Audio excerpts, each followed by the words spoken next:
Accuracy, precision, and volume. Because when you have enough of the first two, you don't need a lot of the third to ruin someone's day. Hi.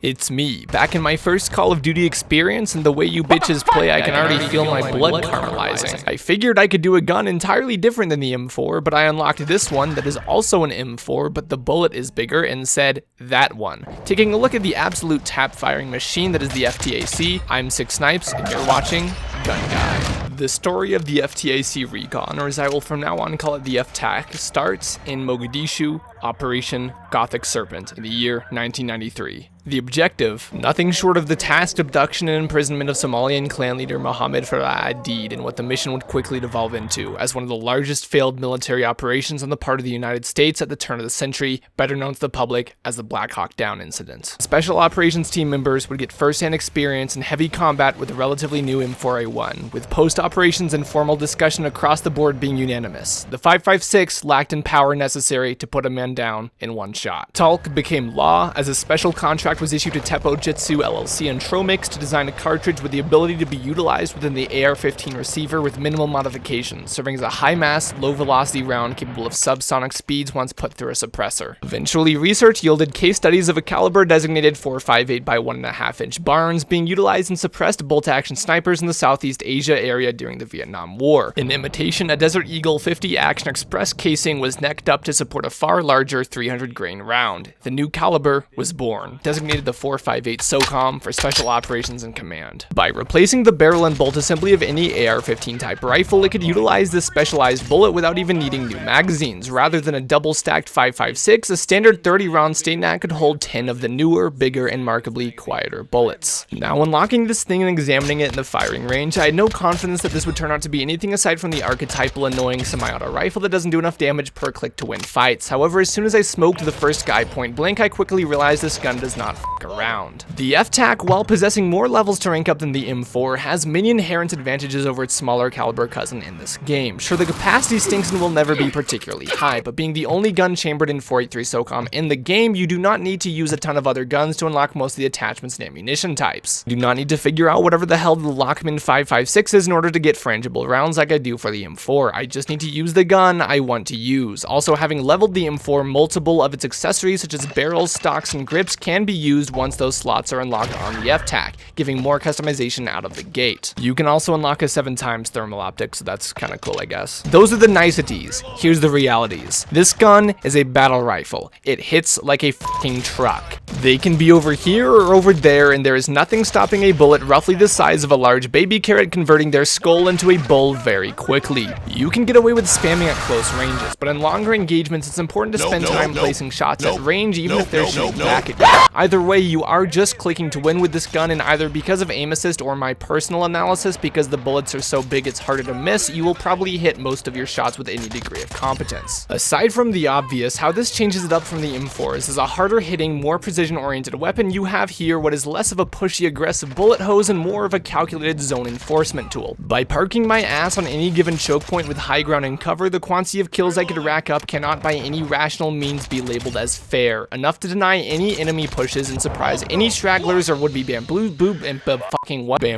with my awarded speed limit enforcing aircraft. I actually got my kill streaks going. Me, I'm back. I parked my ass in the back of whatever that stand trap of a map is and completely shut out the other team. You can call me Barack Obama because I airstrafed an impoverished Iraqi town from existence on my first week with this bitch. I used my double primary M4 to smoke the shit out of fucking EDP over here without breaking a sweat. The best part is, unlike the M4, you can actually run a ton of attachments without significantly impairing performance. I mean, with no optic and the shortest possible barrel in stock, I still pegged bitches from a good 60 yards and completely violated anyone within panic shooting distance. What I don't recommend is actually the more marksman-y attachments like the thermal optic. Sure, it's cool, but the wrong environments is just confusing to look at. The sniper grip is too slow, and the bull rider barrel doesn't let you have muzzle accessories, and aside from playing duck hunt with counter UAVs and spamming the occasional shift holder to death, it's not good for much. I much prefer the Dreadnought suppressor because both the name and the report sound badass, and I run that shit with a red dot. With a build like this, you're gonna tap more bitches than the average adult film actor and really show them exactly why you didn't need full auto anyways. That's pretty much all I have to say about the...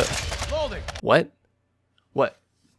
It does what? No, I didn't think to check. Okay, so evidently it's set to semi by default, but you can toggle it to full auto. I maxed the gun out. I did all 23 levels. I only just found this out. This shit isn't even fair. I flashed myself. I can still clean this bitch up. She's dead as f. This gun is too good. This gun is not real. Built for a task and equipped to tackle it. Big bullets, quiet bangs, and allegedly full auto. If you watched all the way through this video, consider dropping a like and becoming a member so you too can tell me I'm a dumbass for using this in semi the whole time like this guy did. Until you do that, or until the next video, I'm SixSnipes, and I'll see you out there in Modern Warfare. Relax and take notes while I take toast of the marijuana smoke. Throw you in the choke.